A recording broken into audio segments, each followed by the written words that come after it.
Mat Kilau bin Imam Rasul, dilahirkan pada kira-kira tahun 1866 atau 1867 di Kampung Pulau Tawar. Kelahirannya jatuh ketika zaman pemerintahan Raja Bendahara Pahang ketika itu, iaitu Tun Ahmad. Bapanya ialah Imam Rasul bin Syahrum atau lebih dikenali dengan nama Tok Gajah. Manakala ibunya pula ialah Mahda binti Tok Kaut Burau. Mat Kilau mahir mengaji, berzanji dan berdikir maulud serta belajar berdikir bana yang dikenali sebagai dikir Pahang. Pada usia lebih kurang 20 tahun, Mat Kilau berkahwin dengan seorang gadis yang bernama Yang Cik binti Imam Daud yang berasal dari kampung Kedondong. Imam Daud ialah seorang guru agama yang disegani di daerah Pulau Tawar, Jerantut, Pahang dan juga merupakan guru mengaji kepada Mat Kilau dan rakan-rakannya. Hasil perkahwinan ini, Mat Kilau telah dikurniakan 3 orang anak.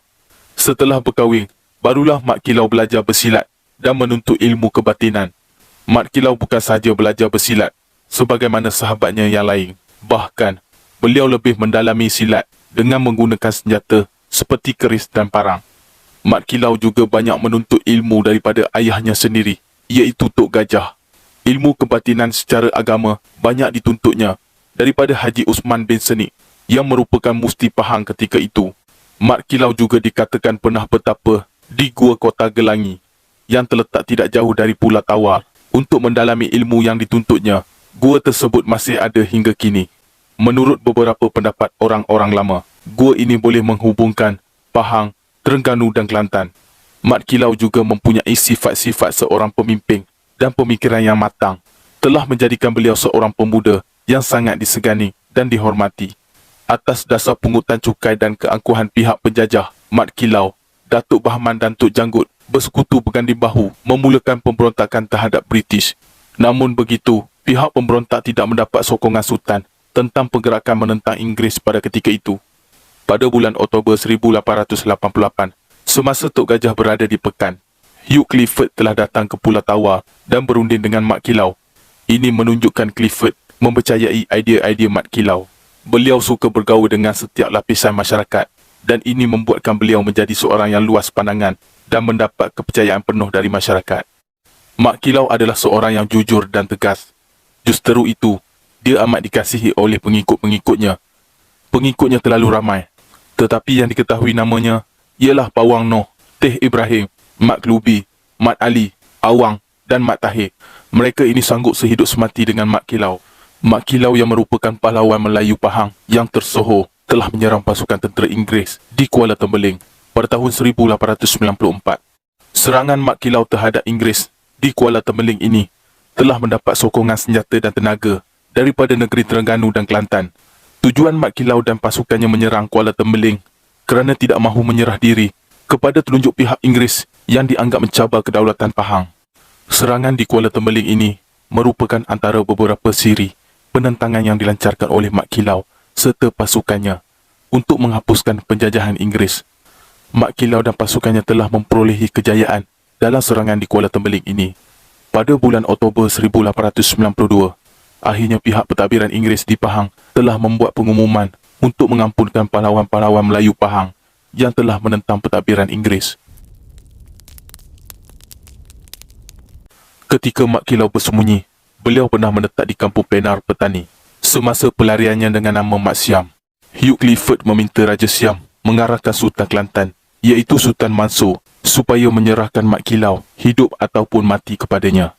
Kata Mat Kilau, "Saya pura-pura mati dan kamu boleh membawa mayat saya dan menyerahkannya kepada Sultan Kelantan. Sultan boleh memaklumkan kepada Raja Siam yang saya telah meninggal dunia ketika bertempur." Kata Mat Kilau lagi, "Itu mudah saja, kerana saya boleh buat ramuan untuk diminum. Selepas meminumnya, saya akan pingsan selama 2 hari. Keadaan saya bagaikan orang mati. Kamu boleh bawa mayat saya kepada Sultan, tetapi ada syarat dan jaminannya. Syaratnya, mayat saya mesti dibungkus dengan kain kuning. Orang ramai boleh melihat dari jauh sahaja. Apabila sampai di tanah perkuburan, mayat saya boleh digantikan dengan batang pisang." Kata Mat Kilau kepada Haji Abdullah Serban Hijau yang ditugaskan untuk menangkapnya, tetapi bertukar menjadi sahabat seperjuangannya selepas menyaksikan Mat Kilau boleh gaib di depan matanya sendiri. Jaminannya, ayah saya Tok Gajah dan Datuk Bahman mesti berada di sisi mayat saya hingga dibawa ke tanah perkuburan. Anak-anak murid saya juga dibenarkan mengiringinya. Itu sebagai jaminan saya tidak dikhianati. Haji Abdullah Serban Hijau bersetuju dengan syarat tersebut. Lalu Mat Kilau meminum ramuannya dan pengsan, lalu dianggap mati. Diusung ke anjung istana negeri Kelantan, disaksikan oleh orang ramai.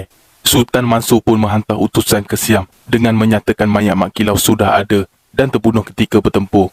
Raja Siam pun percaya, lalu memaklumkan kepada Inggeris.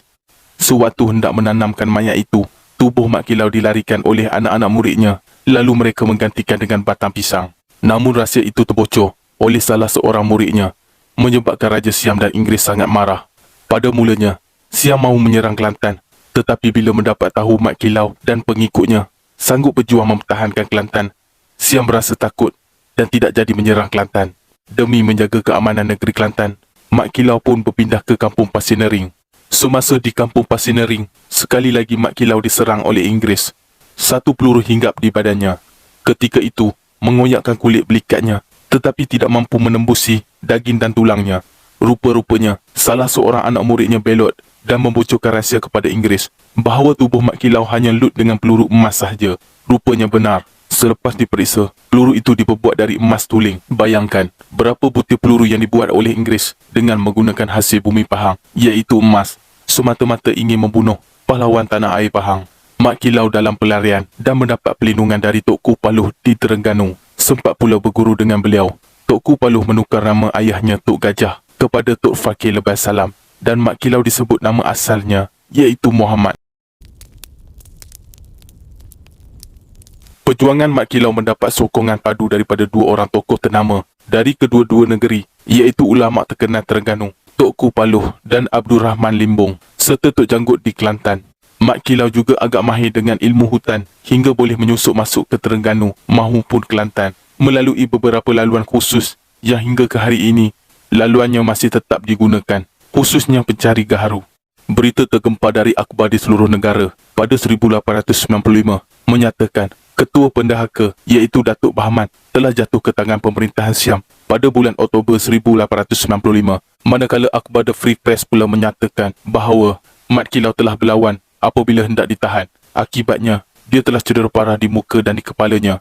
Oleh kerana luka-luka itu sangat parah, maka dia telah mati di dalam perjalanan ke Hilir Kota Baharu disebabkan kehilangan banyak darah. Dengan tersiarnya berita kematian Mat Kilau oleh akhbar The Free Press pada 22 Oktober 1895, maka pada pendapat umum, tamatlah sudah riwayat seorang pejuang terbilang ini.